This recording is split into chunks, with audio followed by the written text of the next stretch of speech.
Sejak kecil di kampung kecil dekat Yogyakarta, aku sudah merasakan ada yang salah dengan diriku di mata orang lain. Nama lengkapku Nadia Pratiwi, anak ketiga dari keluarga sederhana yang sangat menjunjung adat Jawa dan ajaran agama. Bapak Hadi seorang guru yang tegas, Ibu Siti ibu rumah tangga yang selalu sibuk dengan dapur dan tetangga. Kakakku Rina sudah menikah dengan pria pilihan orang tua sejak umur 20 tahun, dan adik laki-lakiku Budi masih kecil. Tapi aku tidak pernah seperti perempuan lain.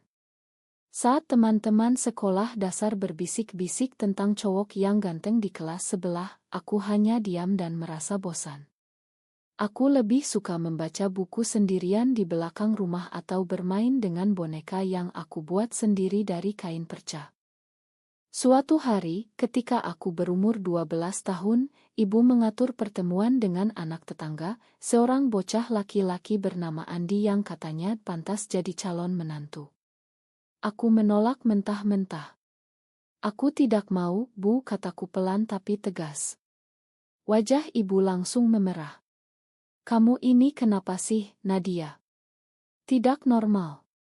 Perempuan lain sudah mulai suka lihat cowok, kamu malah seperti ini. Apa kamu mau jadi perawan tua? Kata-kata itu seperti pisau yang menusuk dada kecilku. Bapak yang mendengar langsung memukul meja. Dari sekarang kamu harus belajar jadi perempuan yang benar. Jangan bikin malu keluarga. Sejak saat itu, label tidak normal melekat padaku seperti bayangan yang tak pernah hilang. Di sekolah, teman-teman mulai menjauh. Ada yang berbisik, Nadia aneh, dia tidak suka cowok. Aku belajar menyembunyikan perasaanku, tersenyum saat diminta, tapi di dalam hati aku merasa sendirian di dunia yang penuh aturan. Waktu berlalu, aku lulus SMA dengan nilai bagus dan memutuskan kuliah di Jakarta, jurusan Seni Ilmu dan Sastra di sebuah universitas swasta. Bapak dan ibu keberatan, tapi aku bilang ini demi masa depan. Sebenarnya, aku ingin kabur dari tekanan kampung. Di Jakarta, kota yang ramai dan penuh pilihan, aku merasa sedikit bebas. Aku tinggal di kos kecil di daerah Tebet, bekerja paruh waktu sebagai penulis skenario relance untuk sinetron kecil-kecilan. Hidupku mulai berubah ketika aku bertemu Rani Wijaya di lokasi syuting sebuah proyek independen.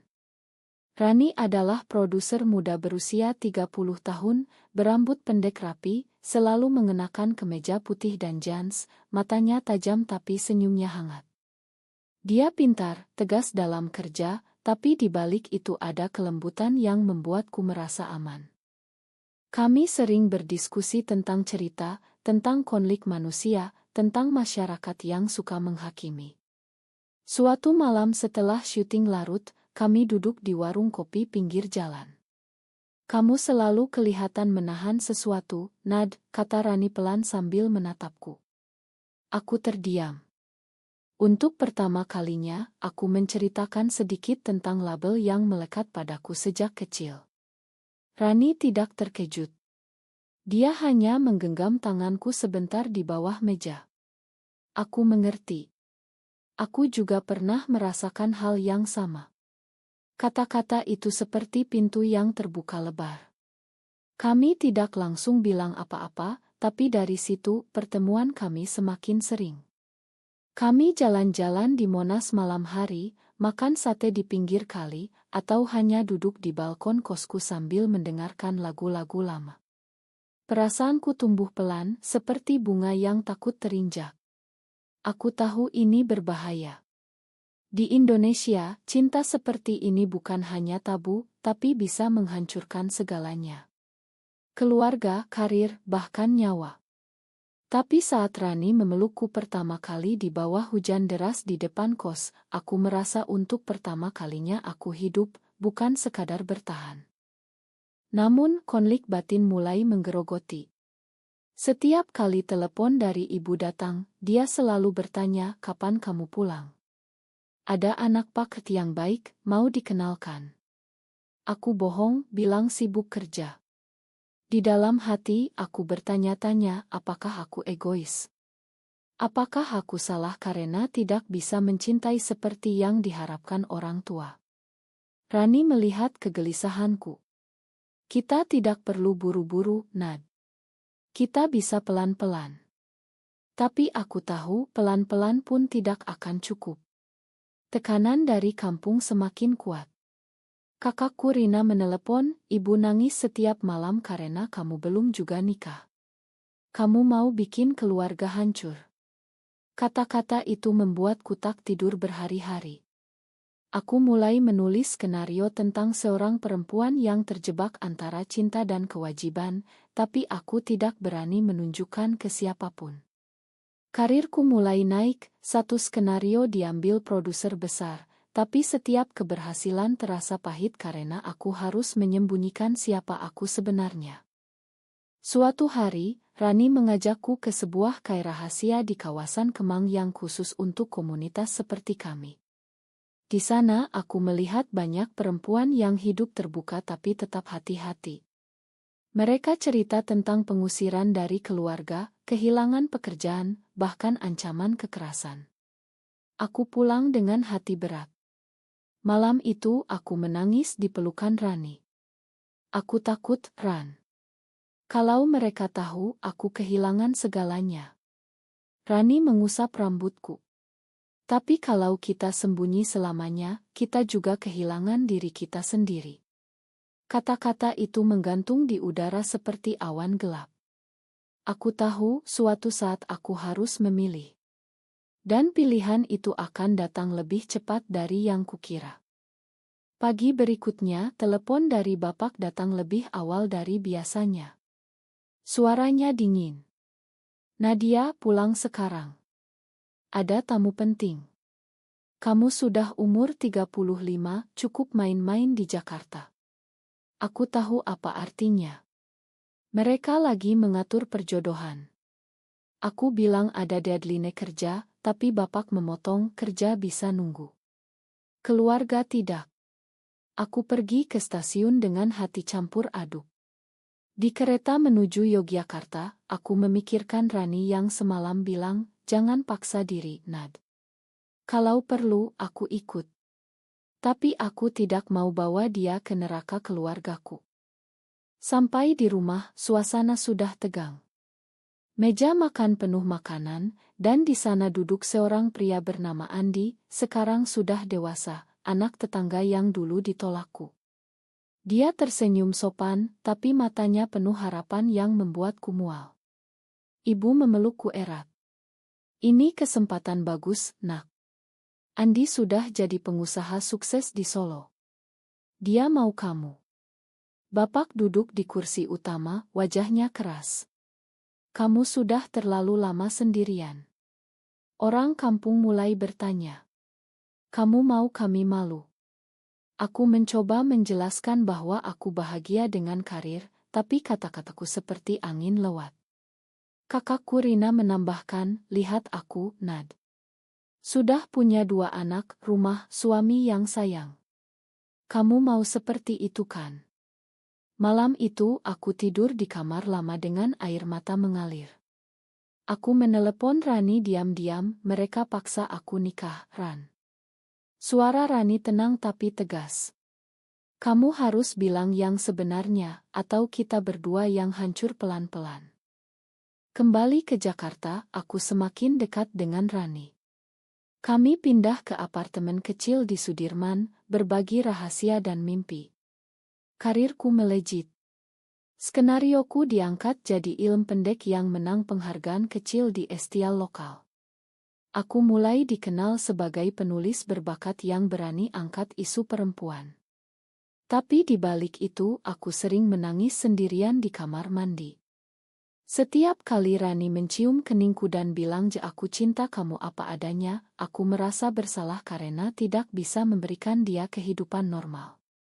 Suatu malam, kami bertengkar kecil. Kamu selalu sembunyi, Nad. Aku capek pura-pura teman biasa di depan orang. Aku marah, kamu tidak tahu tekanan dari keluarga. Mereka bisa mati kalau tahu. Rani diam, lalu peluk aku. Ma, tapi kalau kita terus begini, suatu hari aku akan lelah. Itu jadi titik balik. Aku mulai mempertimbangkan untuk lebih terbuka, tapi masih takut. Kemudian datang kabar buruk. Kakakku Rina datang ke Jakarta tanpa bilang. Dia bilang ingin lihat karirku, tapi aku tahu ada yang lain. Dia melihat aku dan Rani berpegangan tangan di kai. Malam itu, dia menelepon ibu. Nadia punya pacar perempuan, Bu. Aku lihat sendiri. Ledakan bom itu meledak 2 hari kemudian. Telepon dari ibu penuh tangis. Apa yang kamu lakukan, Nadia? Kamu bawa malu besar ke keluarga. Ini dosa, nak. Bapak mengambil telepon, suaranya menggelegar.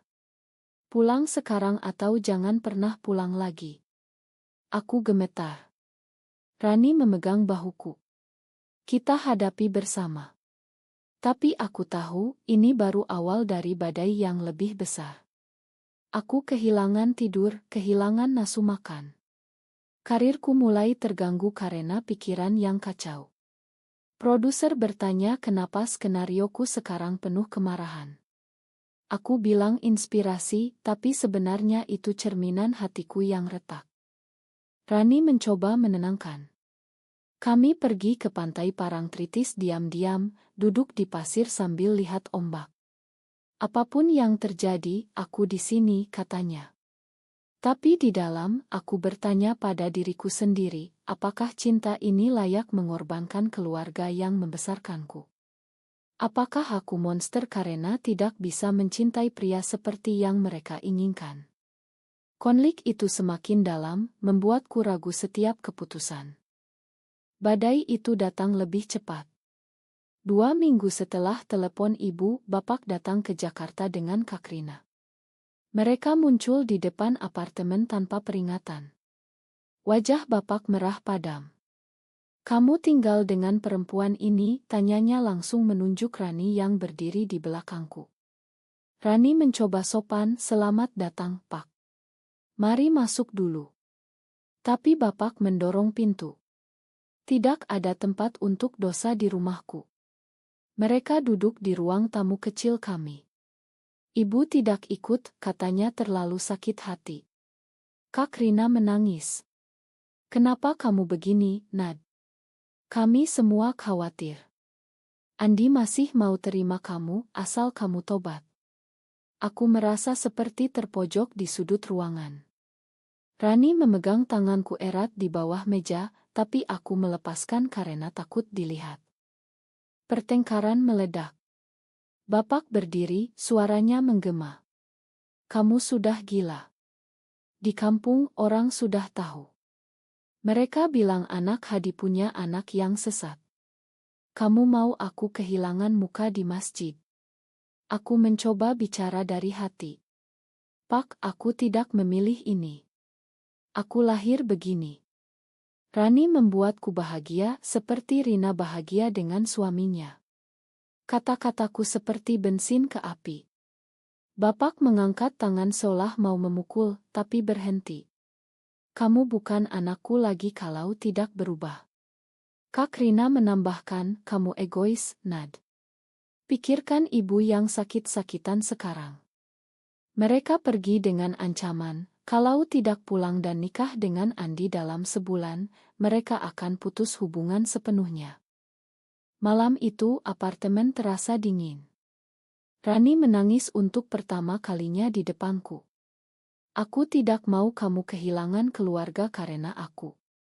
Aku peluk dia, tapi hatiku hancur. Aku mulai mempertimbangkan pilihan gila, meninggalkan Rani untuk menyelamatkan keluarga. Tapi setiap kali aku bayangkan hidup tanpa dia, dunia terasa gelap. Karirku terus berjalan. Film yang aku tulis skenarionya tayang di bioskop dan mendapat ulasan bagus. Produser besar menelepon, Nadia, kamu calon besar. Ada proyek film panjang, tema perempuan kuat. Ironis, karena aku sendiri merasa lemah. Aku menerima proyek itu untuk melarikan diri dari kenyataan. Tapi tekanan tidak berhenti. Andi menelepon, suaranya lembut tapi memaksa. Aku tahu tentang kamu dan Rani. Tapi aku mau bantu kamu sembuh. Nikah dulu, nanti kita atur. Aku tolak kasar. Aku tidak sakit, Andi. Aku hanya mencintai orang yang salah di mata kalian. Kata-kata itu membuatnya marah. Kamu akan menyesal. Rani melihat aku semakin rapuh. Dia usulkan, mungkin kita jeda sebentar, Nad. Biar kamu pikirkan. Aku marah besar. Jadi kamu juga ragu. Setelah semua yang kita lewati. Kami bertengkar hebat, pintu dibanting, tapi akhirnya kami berdamai dengan pelukan yang penuh air mata. Aku tahu aku tidak bisa kehilangan dia. Kemudian, pengkhianatan datang dari tempat tak terduga. Seorang teman lama dari kampung, yang kebetulan kerja di Jakarta, melihat kami di restoran dan mengirim Oto ke Kakrina. Oto itu menyebar di grup keluarga. Telepon dari ibu datang dengan suara lemah. Nadia, tobatlah sebelum terlambat. Allah tidak ridho. Aku menutup telepon sambil gemetar. Rani memelukku dari belakang. Kita lawan bersama. Tapi di dalam, aku mulai merasa lelah dengan pertarungan ini. Karirku naik, tapi hidup pribadiku seperti kapal yang hampir tenggelam. Proyek besar itu mulai syuting. Aku jadi co-writer, dan Rani ikut sebagai produser konsultan. Di lokasi, kami harus pura-pura profesional, tapi malam hari kami saling sandarkan. Tekanan keluarga semakin gila. Bapak mengirim surat resmi melalui pengacara, bilang kalau aku tidak pulang, warisan tanah di kampung akan dicabut. Kak Rina menelepon setiap hari, Andi masih nunggu. Dia bilang dia bisa terima masa lalu kamu asal kamu nikah. Aku merasa seperti diadili setiap hari. Rani melihat aku mulai menjauh. Kamu berubah, Nad. Kamu takut lagi. Aku tidak bisa bohong. Aku takut kehilangan semuanya, Ran. Karir ini baru mulai, keluarga sudah mau putus hubungan. Suatu hari, di lokasi syuting, seorang kru yang iri dengan kesuksesanku menyebarkan rumor. Nadia punya pasangan sesama jenis. Berita itu sampai ke produser utama. Dia panggil aku ke ruangan. Kami tidak peduli hidup pribadi, tapi kalau ini mempengaruhi image Ilm, kami harus pikir ulang. Aku pulang dengan hati hancur. Rani marah. Ini karena kamu selalu sembunyi. Kalau kita terbuka dari awal, mungkin beda. Pertengkaran kami semakin sering.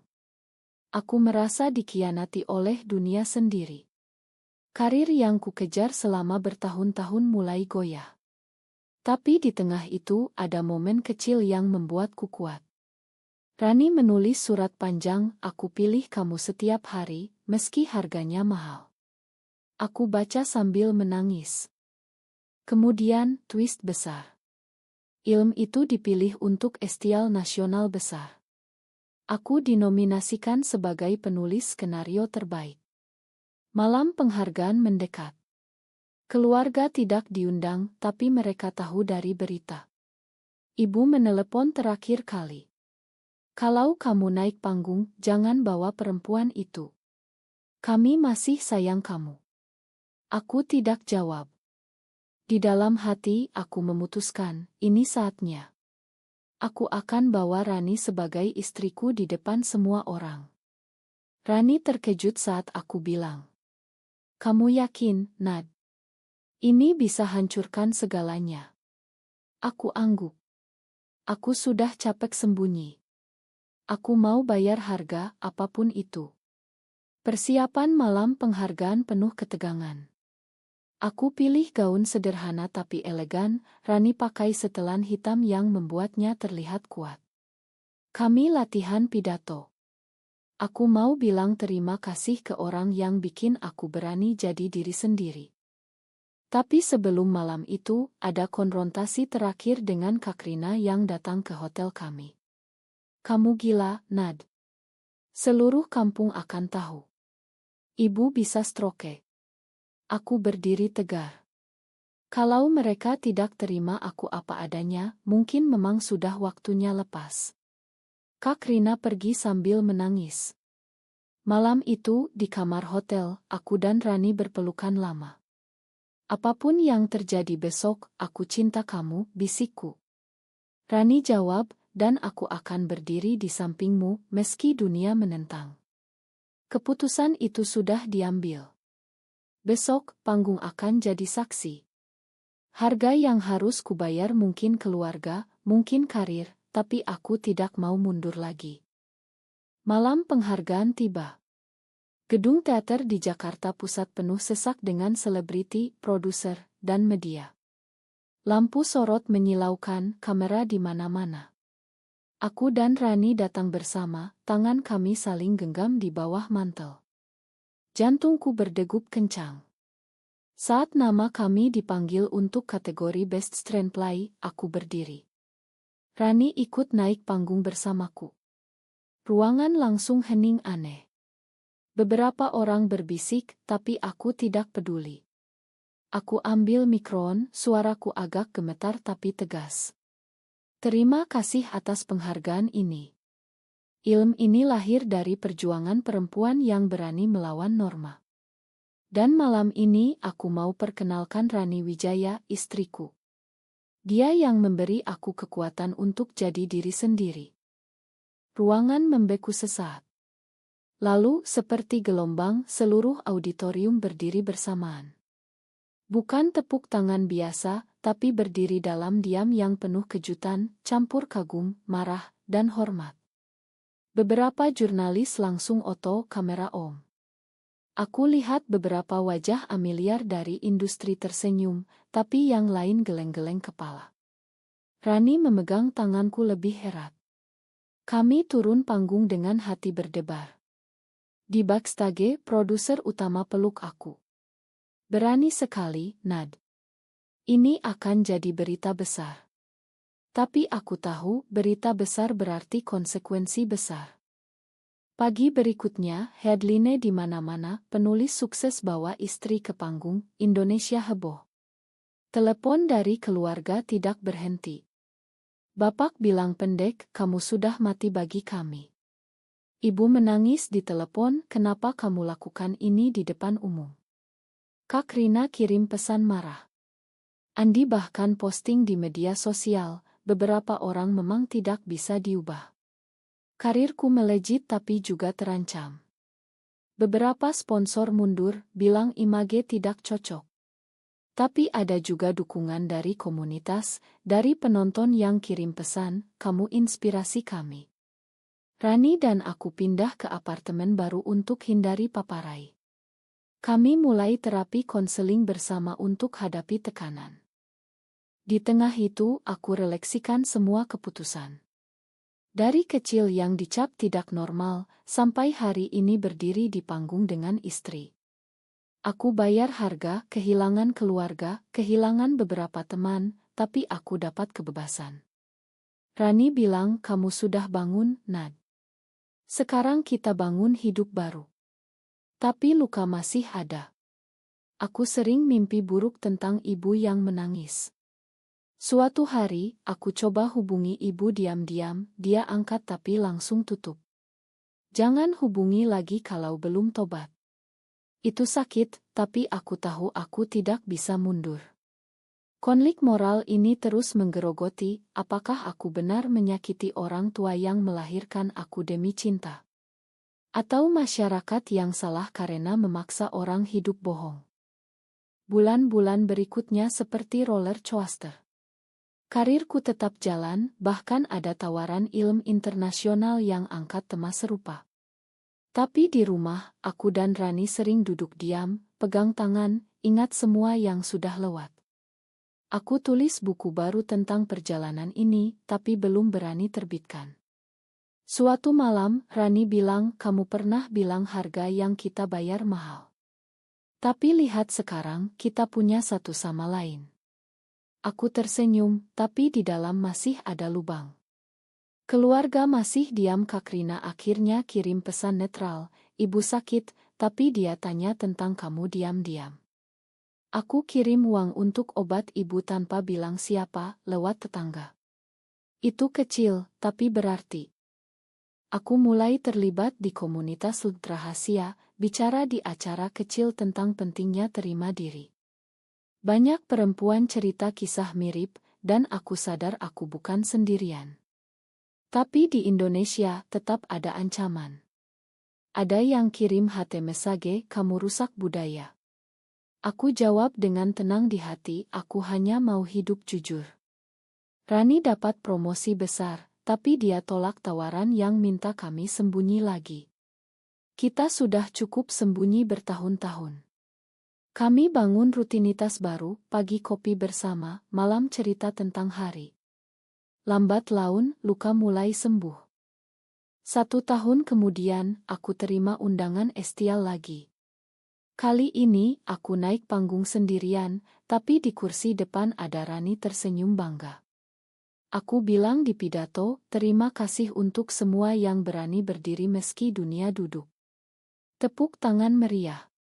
Setelah itu, aku dapat pesan dari bapak yang singkat, ibu mau ketemu kalau kamu mau pulang sebentar. Aku pergi ke Yogyakarta dengan Rani di samping. Pertemuan itu tegang tapi penuh air mata. Ibu peluk aku pelan, kamu tetap anakku. Bapak masih diam, tapi tidak usir kami. Itu bukan penuh, tapi awal. Aku tahu perubahan butuh waktu. Sekarang aku duduk di balkon apartemen kami, lihat lampu Jakarta yang berkelap-kelip. Rani tidur di dalam. Aku pikirkan semua keputusan, dari tolak label tidak normal, sampai bawa istri ke panggung dan buat seluruh auditorium berdiri. Aku bayar harga mahal dengan air mata keluarga, tapi aku dapat kehidupan yang jujur. Apakah aku benar telah memilih jalan yang tepat dengan menjadi diriku sendiri, atau aku salah karena telah menyakiti orang-orang yang paling kucintai demi cinta yang masih dianggap tabu oleh masyarakat?